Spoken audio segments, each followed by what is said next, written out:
Good morning mga kaidolo. Nandito tayo ngayon, nagbabantay ng mga buntis na baka.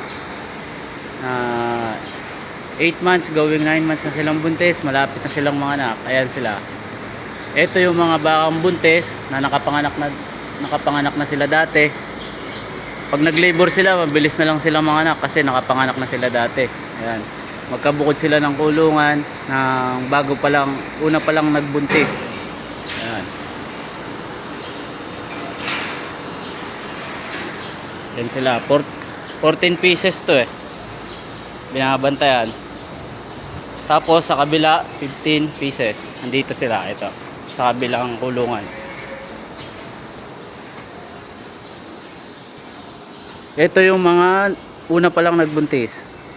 Medyo matagal sila mga anak. Pag nag-labor, di agad lumalabas. Meron ditong malapit na eh. Baka ngayong araw siguro. Si number 680. Yan. Ito, 15 pieces naman sila.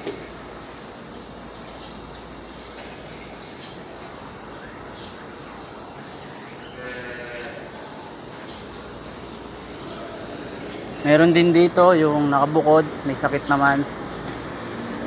Buntis na may sakit. Binukod sila ng kulungan.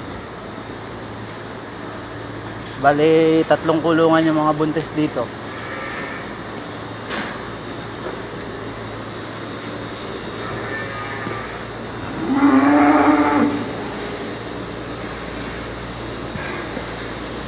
Yan, buntis din yung mga yan.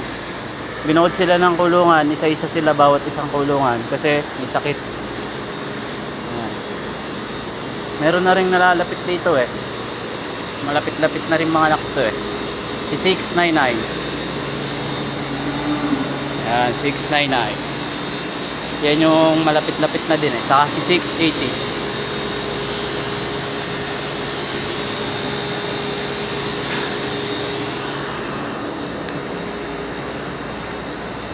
Pupunta naman tayo sa mga ginagatasan natin baka. Kakatapos lang nilang kunan ng gatas. Pagkayari nilang kunan ng gatas, pinapaliguan sila para mapreskoan ang kanilang katawan.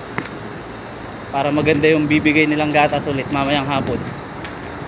Alas 3. Gagatasan ulit sila mamaya. 2 beses sila ginagatasan, sa umaga alas 4 ng umaga at sa hapon alas 3 naman nagsisimula. Yan, nagsha-shower sila. Marami yan, mga nasa 100 yan. Tapos sa kabila pa meron din doon. Mga nasa 200 silang lahat. Yan, tapos naka-electric fan sila habang nagsha-shower. Oh, sarap ng buhay nila oh.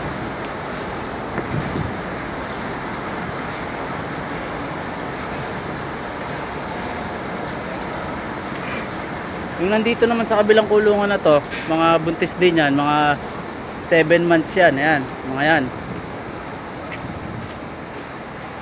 Pagka nag 8 months na yan, ililipat na rin dito yan sa binabantayan namin kasi malapit-lapit na rin yan. Nandito sa kulungan na yun, yung pinakita ko kaninang una. Kaya lang sila nandyan kasi 7 months pa, matagal-tagal pa bago manganak. Ayan. Pupuntahan naman natin kung saan namin nilalagay yung mga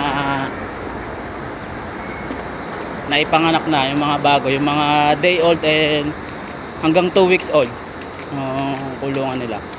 Puntahan natin. Good morning mga kaidolo.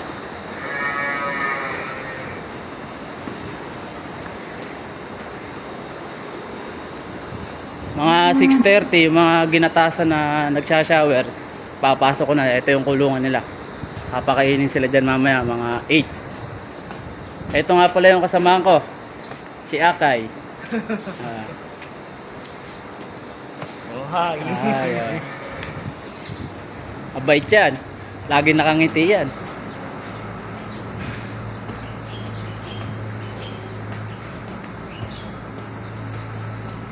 Punta tayo doon sa mga baby cow, newborn.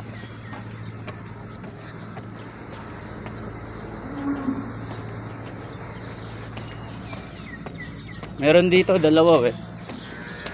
Mga 3 days pa lang. Papanganak lang sa kanila. Ayan yung kulungan. Ito wala pang laman, bakante. Yan. Ayan yung mga baby cow, bagong panganak lang yan. Oh. Laki agad.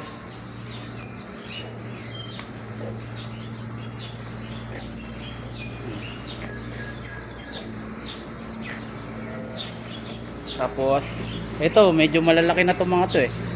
Mga 1 month na siguro to, mahigit. 2 months, ganyan. Good morning mga kaidolo. Baby cow.